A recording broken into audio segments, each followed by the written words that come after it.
Fala pessoal, tudo bem com vocês? Espero que sim aí. Então, Laninha, chegou sim ou não? O pessoal comentando, muita polêmica. Então vamos entender aqui se realmente a gente adentrou aí numa condição de Laninha ou não e quais serão essas consequências. Né? Vem comigo, vamos junto. Então, primeira semana aí de outubro, né? 1º de outubro aí, com as anomalias da TSM, a temperatura da superfície do mar, com os créditos aí do Climate Prediction Center, que é o CPC da NOAA. Então, o que acontece? A NOAA declarou oficialmente condições de Laninha nessa quinta-feira. Porém, contudo, entretanto, a gente tem alguns parâmetros a serem seguidos para colocar essa informação ou não. Já coloquei até em transmissão simultânea, Alerta do Tempo e Ciência e Meio Ambiente, né, o meu outro canal que eu tenho aqui, espero que você siga os dois, que, por exemplo, a NOAA tem um parâmetro para determinar se estamos na fase de El Niño, Laninha ou neutralidade. Já o australiano, por exemplo, o BOM, que é o BOM, é outro parâmetro. Não adentrando aqui, tá, nessa questão, mas o que acontece? Tá? Nós tivemos um aviso oficial que indica que as condições típicas do fenômeno Laninha estão presentes no Pacífico tropical e devem persistir nos próximos meses. Agora, o que acontece? Eu não concordo muito com isso não, tá? Porque, embora estejam realmente configuradas algumas condições ali, alguns padrões, tá, necessários para caracterizar o fenômeno ou não, vocês vão entender o porquê que a gente necessita de uma certa cautela. Primeiro vamos analisar aqui o que diz, né, a parte do NOAA. Então, as condições de Laninha estão presentes, isso é o que eles dizem, deve persistir entre dezembro de 25 e fevereiro de 26, com uma transição provável para a neutralidade entre janeiro e março de 26. Eles indicam que a temperatura da superfície do mar se expandiram pelo Pacífico Central, tá? A região 3, 4, né? Apesar que a gente tem também a região 1, 2, né? 1 mais 2, tá? Aqui mais para cima, enfim. O que acontece? Se expandiram, né, no Pacífico Central e Leste, com o índice do Ninho 3, 4 atingindo menos 0,5 graus Celsius, ou seja, menos meio grau nesta última semana, que é a imagem que vocês estão vendo aí na sua tela. O relatório cita também anomalias negativas superficiais até 200 metros de profundidade, os ventos de leste mais intensos, a convecção reforçada sobre a Indonésia, sinais típicos da fase fria do fenômeno ENSO, né? El Niño Oscilação Sul. Então, ainda assim, a própria NOAA destaca que o evento atual deve permanecer fraco, com efeitos ainda limitados no clima global. Lembrando que, por exemplo, a gente lembra logo do sul do país, tá? Com o fenômeno, né, o Laninha, colocando ali o sul do país em seca extrema e favorecendo, por exemplo, ali no norte e nordeste, muita chuva, tá? Com o fortalecimento da zona de convergência intertropical. Então, isso é via de regra.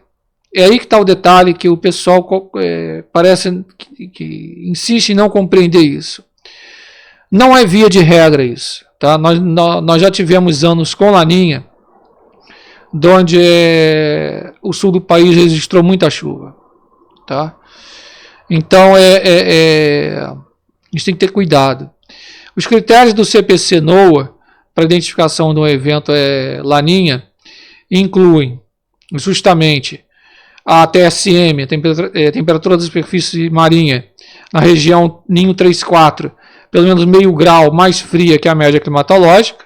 A anomalia da TSM menos meio ou menor deve persistir e ser projetada para essa persistência por vários períodos de 3 trimestres consecutivos sobrepostos.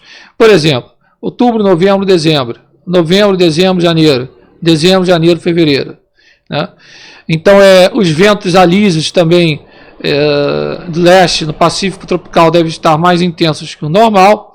E, além disso, já comentado aqui várias vezes, é necessário que exista um acoplamento oceano-atmosfera para uma resposta consistente dos padrões de vento e chuva, né, ao resfriamento do Pacífico.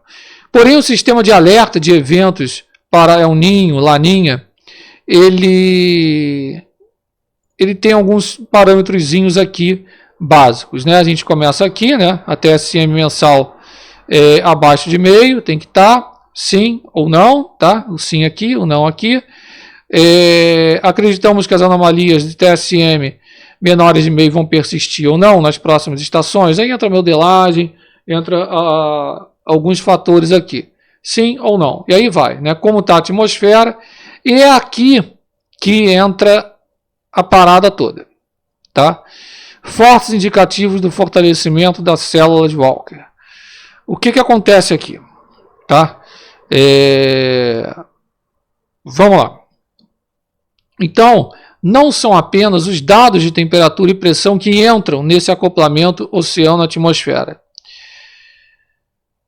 Também entram na modelagem, previsão climática, o que introduz muita incerteza. Então, o que acontece aqui? Esse fluxograma nos diz que há condições de anomalia mensal, menos meio.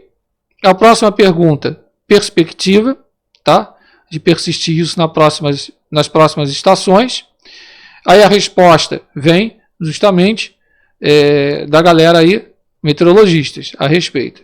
Caso seja assim, passa-se a avaliação da atmosfera, onde precisa ser definido, né, ser verificado, se existem indicativos do fortalecimento da circulação de Walker, como supressão da chuva no Pacífico Central e mais chuvas sobre a Indonésia, para caracterizar o Laninha. O que acontece é o seguinte, vamos lá. Isso aqui são dados do CDAS, né, o Climate Data Assimilation System, tá? Que tem a NOAA também envolvida nisso aí. Né? Região 3,4 Index. Atualmente, dia 9, tá? Tá aqui, 9 de outubro, menos 0,858. Quando a gente pega, tá? A parte das semanas aqui, a gente tem um parâmetro que realmente ele está menos, né, abaixo desse menos meio grau há bastante tempo, né, mais ou menos desde aqui, pegando o dia 14 de agosto em diante, tá? Até aqui a presente data. Sendo que o que acontece é o seguinte, aqui, né, os modelos de previsão, tá? Para essa fase, justamente do... Ver se consigo abrir outro negocinho para vocês aqui.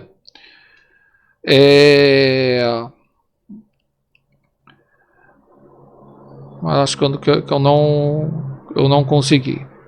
Né? Eu queria abrir aqui um outro esqueminha, mas ele não está abrindo. Tá? Mas enfim, né? Oscilação sul, El Niño oscilação sul. Então, qual é o parâmetro que a gente vai ter aí? Tá? Para definir ou não. E por que a gente tem que ter essa cautela? É o seguinte, o atual cenário no Pacífico Equatorial, ele não reflete uma laninha. E os pontos-chave para considerar o aviso da NOAA como assim, bastante precoce são: as anomalias de TSM abaixo de meio grau são absolutamente recentes. Isso é verdade. Tá? Então, não há essa persistência por 4 semanas consecutivas, isso pegando dados, né, os dados aqui do início, que eu demonstrei. Espera aí. Né, essa evolução temporal. Né? Quando a gente pega aqui o Tropical Bits, né, que é o CDAS, né, que é o Client Data Assimilation System, esse parâmetro, né, ele dá realmente bem mais abaixo, tá? Aí realmente configurando, né? Vocês veem como é complexo. E esse dado aqui do CDAS tem a NOAA envolvida, tá? Mas vamos lá, vamos colocar os pingos nos is, né? Para muitos pode parecer confuso, mas agora vai ser bem fácil. O que acontece? A gente tem realmente esse padrão aqui, né, de menos meio, mas não é só isso aqui. O problema todo, isso aqui são projeções, tá? De modelos, né? Cada modelo vai dar uma coisa aqui. Esses modelos são problemáticos, mas o que está acontecendo? Tá? O que está acontecendo aqui? Justamente é a célula de Walker. Tá? Além disso, né, os modelos indicam também anomalias fracas, muito próximas do limiar de menos 0,5, com retorno para neutralidade, já a partir de dezembro. Aí, meu irmão, modelo é modelo, tem que esperar. Né? Os modelos estatísticos, por sua vez, praticamente nem alcançam o limiar necessário. Tá? Essa é a primeira vez desde março que um dos parâmetros aí alcança limiares de laninha. Tá? Entre março e agosto, tanto os modelos dinâmicos quanto os estatísticos mantiveram as previsões dentro da neutralidade, o que reflete incerteza da previsão. Em janeiro de 2025, a NOAA declarou a formação do evento Laninha, mais tardio da história, mas precisou voltar atrás em abril. Estão lembrados? Devido à falta de persistência do resfriamento. Tá? Acho que, se não me engano, foi um dos poucos canais aqui também abordar isso. Eu falei, a gente vai ter uma condição de Pacífico frio, mas sem laninha. Porém, e agora vocês vão entender, né, tudo isso que eu expliquei. Vamos resumir. Tem alguns parâmetros puxando para o laninha, mas não é o laninha. Mas esses parâmetros já vão afetar aqui. Mesmo que seja por alguns meses ou curto, né? O que acontece? Apesar do quadro atual ser diferente do ano passado, uma vez que a gente tem o dipolo do Índico favorecendo o resfriamento das águas na região do Enos, né, o Ninho Oscilação Sul, a avaliação crítica das condições observadas no Pacífico e a evolução da previsão desses modelinhos mostra que é cedo afirmar a presença de laninha. Mas esse resfriamento vai afetar aqui e muito, tá? E muito. A gente vai ter uma resposta atmosférica, vai afetar aqui eu não vou falar clima, né? Que clima é a síntese do tempo num período de 30 a 35 anos no mínimo. Então vai afetar o tempo. Muito durante o verão. A gente espera isso. Tá? Mas é uma condição de resfriamento ali, puxando quase para a neutralidade, assim, acredita-se. Tá? Com persistência entre 5 a 6 meses. Ah, mas isso afeta aqui, professor? Afeta. E vai afetar da seguinte maneira. Vamos lá. Eu vou voltar aqui para a capa mas vamos colocar aqui os aspectos, né? E como que isso vai afetar aqui o nosso país. Então, os impactos do Laninha, tá? Muito sobre o Sudeste, né? O Centro-Oeste e a própria região Sul também, tá? A gente tem aí alguns parâmetros muito bem definidos. Não é via de regra, tá? Então, o Centro-Oeste pode começar a ter justamente uma maior persistência dessas chuvas, tá? Então, uma melhora significativa aí até para plantio da soja. Nós temos também uma possível melhora das chuvas aí na parte do Sudeste ali, região dos cafezais, né, o café.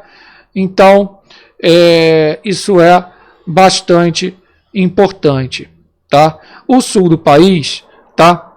Em via de regra, mas tem suas exceções, experimenta geralmente períodos mais secos, tá? Então, isso daí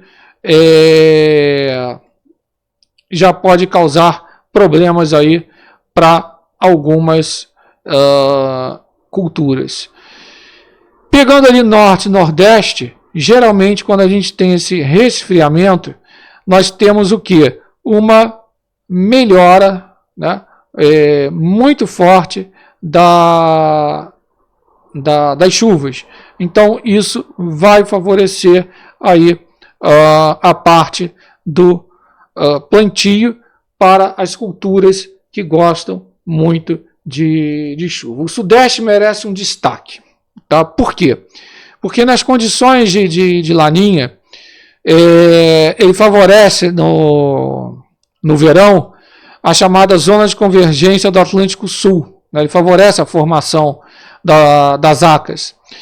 E o que acontece é o seguinte: as acas, ela pode ficar posicionada, né? As acas, para quem não se lembra, é justamente aquele corredor de umidade, né, que se junta ali com as frentes frias, tá? Vindas da Antártica. Então essa frente fria ela vem, geralmente a gente tem um sistema de alta pressão sobre a região sul, ela é justamente empurrada para o oceano, sendo que às vezes ela segue seu rumo para o norte, pega justamente os efeitos da zona de convergência intertropical, que é a umidade do Atlântico adentrando norte-nordeste, né, que seria até o inverso ali, né, pegando um pouquinho do nordeste, né, bate ali na região norte, desaba parte na Amazônia, bate nos Andes e vem para cá. Sendo que esse corredor de umidade, ele pode ficar mais ao sul ou não. Então vai depender muito. E também da intensidade. Então o Sudeste, ele tem, vamos dizer assim, uma certa incerteza. O próprio Centro-Oeste também, mas no geral o Centro-Oeste ele tem um parâmetro, e o Sudeste também, de elevação, tá? Desses índices pluviométricos quando a gente está em condições de laninha ou o laninha em si. Lembrando, isso é via de regra, né? É uma regra mesmo, tá? É isso que acontece sempre? Não, né? Acabei de falar aqui que nós já tivemos anos com laninha e com muita chuva no sul do país, coisa que não é típico de laninha. Por quê? Às vezes outros fatores, outras variações, outros índices vão estar atuando para justamente dar aquela impressão de não corroborar com laninha. Ah, não, laninha não está atuando. Não, ele está atuando, mas tem outras oscilações ali que estão dominando a parada. Para vocês verem como isso tudo é bem complexo. Perfeito? Então, é isso. Tá? Espero que tenha esclarecido aí as dúvidas, tá ok? E qualquer atualização eu entro aqui para falar com vocês, tá ok? Forte abraço, não deixe de se inscrever, compartilhar bastante, mete o dedão no like, faça sua doação, QR Code, chave Pix estão na descrição. Forte abraço.